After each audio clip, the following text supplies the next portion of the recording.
চাওক নিৰ্বাচনৰ বতৰ বিহুৰ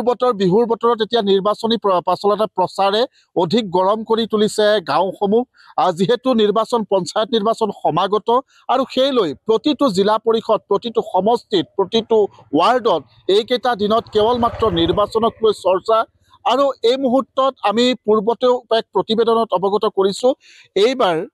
যোৰহাট লোকসভা সমষ্টিৰ অন্তৰ্গত মৰিয়নি সমষ্টিত কিন্তু এই যি পঞ্চায়তৰ যুঁজ এই যুঁজখন অতি আকৰ্ষণীয় হ'ব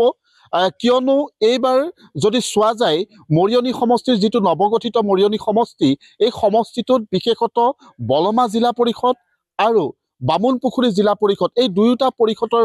পৰিষদতে কিন্তু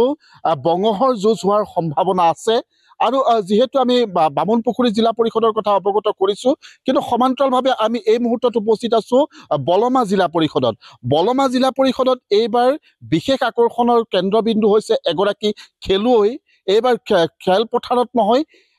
যিগৰাকী বিজেপি সমৰ্থিত বিজেপি প্ৰাৰ্থী সুৰজিত শইকীয়া তেওঁ এগৰাকী ৰাষ্ট্ৰীয় খেলুৱৈ এগৰাকী ৰেফাৰী আৰু সেই খেলুৱৈগৰাকী এইবাৰ ৰাজনীতিৰ পথাৰত তেওঁ খেলিবলৈ আগবাঢ়ি আহিছে মই ইতিমধ্যে তেওঁলোকে দিনে নিশাই ঘৰে ঘৰে গৈ প্ৰচাৰ অভিযান আৰম্ভ কৰিছে প্ৰত্যেকৰে ঘৰে ঘৰে গৈ তেওঁলোকে নিৰ্বাচনৰ কাৰণে তেওঁলোকৰ সমৰ্থনৰ আগবঢ়াবৰ বাবে সকলোকে অনুৰোধ জনাইছে আৰু কিয় জনাইছে তেওঁ কি কৰিব এই গোটেই কথাখিনি জানিবৰ কাৰণে আমি বলমা জিলা পৰিষদত উপস্থিত আছোঁ মই প্ৰথমতে চিনাকি কৰাই দিছোঁ এখেত সুৰজিত শইকীয়া প্ৰথমতে স্বাগতম জনাইছোঁ কি উদ্দেশ্য কি লক্ষ্য এগৰাকী খেলুৱৈ আৰু তাৰপিছত এতিয়া ৰাজনীতিৰ পথাৰত খেল আৰম্ভ হৈছে কি ক'ব সৰ্বপ্ৰথমে মই আপোনালোকৰ চেনেলৰ জৰিয়তে